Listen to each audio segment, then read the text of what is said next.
जय श्री राम। कैसे हैं आप सभी लोग? आई होप आप सभी बढ़िया होंगे और मैं भी एकदम बढ़िया हूँ। आज मेरी वीडियो का है चौथा दिन और आज हम सभी कविता सुनेंगे। ये कविता आपको ये सब नहीं सुनाएगी कि ये करना चाहिए वो करना चाहिए, नहीं।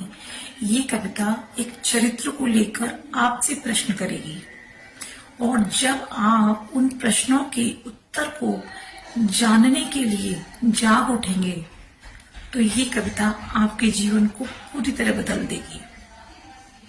ये मेरा एक्सपीरियंस है। मैंने अपने जीवन में इस कविता से काफी बदलाव किए हैं और ये चरित्र एक ऐसे महापुरुष का है जिनको उनकी संघर्ष, संकल्प, मर्यादा के लिए आज भी और आगे भी पूजा जाएगा और वो चरित्र है भगवान श्री राम का।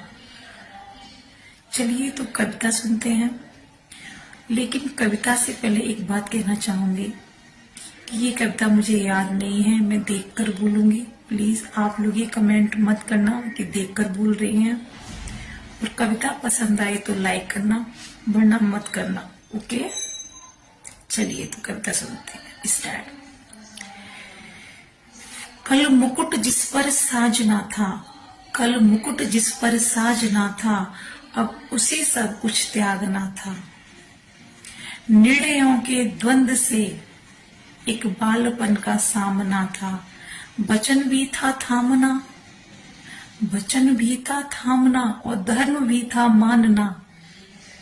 तब किस तरह सोचो स्वयं को, धर्म पर तुम रख सकोगे, बोलो कब तक टिक सकोगे। यदि राम सा संघर्ष हो, यदि राम सा संघर्ष हो।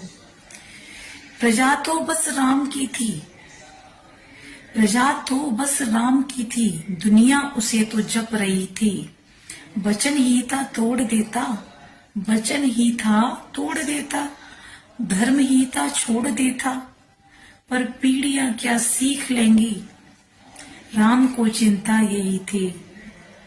जब छिन रहा हो एक क्षण में, जब छिन रहा हो एक क्षण में सब कुछ, सोचो एक क्षण क्या करोगे, बोलो कब तक टिक सकोगे। यदि राम सा संघर्ष हो, यदि राम सा संघर्ष हो।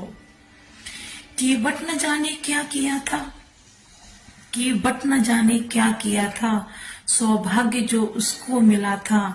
राम से ही तरने को, राम से ही लड़ गया था। कुल वंश उसके तर रहे थे, सब राम अर्पण कर रहे थे। जब सब कुछ हो बिखरा हुआ, इतना सहेज कब तक रहोगे, बोलो कब तक टिक सकोगे। यदि राम सा संघर्ष हो, यदि राम सा संघर्ष हो। है याद वो घटना तुम्हें, है याद वो घटना तुम्हें, जब राम थी वनवास में, सिया थी हर ली गई, था कौन उनके साथ में। कुटी जब सोनी पड़ी थी, दो भाई विपदा बड़ी थी। बोलो ऐसे मोड़ पर तुम धैर्य कब तक रख सकोगे, बोलो कब तक टिक सकोगे। यदि राम सा संघर्ष हो, यदि राम सा संघर्ष हो। वह तो स्वयं भगवान थे, वह तो स्वयं भगवान थे, पर कहाँ उनमें मान था। किरदार भी ऐसा चुना था जिसमें शिव बलिदान था। मर्यादा के प्राण थे, रघुवंश के अभिमान थे। श्री राम के अध्याय से एक पृष्ठ हासिल कर सकोगे, बोलो कब तक टिक सकोगे। यदि राम सा संघर्ष हो, यदि राम सा संघर्ष हो। व्यथा इतनी ही नहीं है, कथा इतनी ही नहीं है, व्यथा इतनी ही नहीं है और कथा इतनी ही नहीं है। कुछ शब्द उनको पूर्ण कर दें, राम वो गाथा नहीं है। जब तपे संघर्ष में, तब हुए उत्कर्ष में। क्या तुम भी ऐसी प्रेरणा, क्या तुम भी ऐसी प्रेरणा पीढ़ियों की बन सकोगे, बोलो कब तक टिक सकोगे। यदि राम सा संघर्ष हो, यदि राम सा संघर्ष हो। Thank you so much.